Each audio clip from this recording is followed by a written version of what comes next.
Hi guys, welcome back to my channel. In this video I will teach you how to get hypesquad on the Discord mobile. So how you can do it, watch this video till the end, and if this video really helps you out, do subscribe to my channel.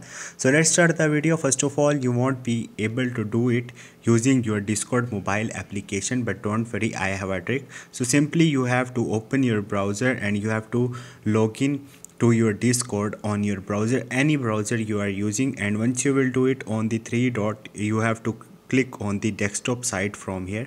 Now zoom in and go to the settings from here. Once you will do it, simply you have to search for the hypesquad. Just tap on it. As you can see, it's here.